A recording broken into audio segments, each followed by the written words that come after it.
When the people in Palestine are losing their lives, being raped and murdered, there's no cry from anybody, no passion. When the same thing happens in Syria, we hear nothing. When the same thing happens in Libya, we hear nothing. When the same thing happens in Iraq, we hear nothing.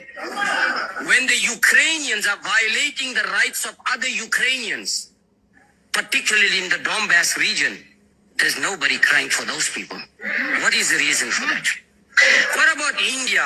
Why is there nobody in this country raising the concerns of the Indian minorities, of the Christians and the Muslims whose rights are being violated by the Indian government?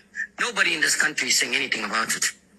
Now, NATO went on and bombed many of the Russian allies. Russia could do absolutely nothing about it and stayed out of it. What did Russia say?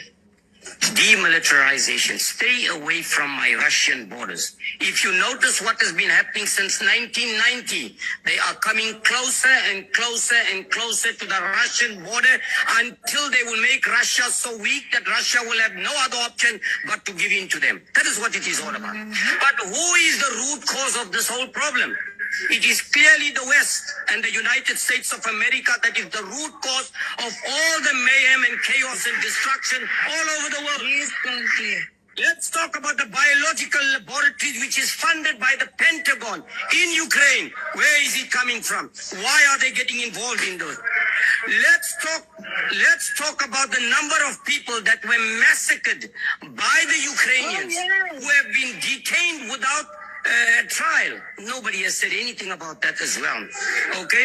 Let's talk about the shelling of the hospitals and the schools and the massacre and the mass graves that were found in Ukraine. Nobody says anything about that. Now, what is Russia asking for? Russia is saying, stay away from my borders and stay away from me.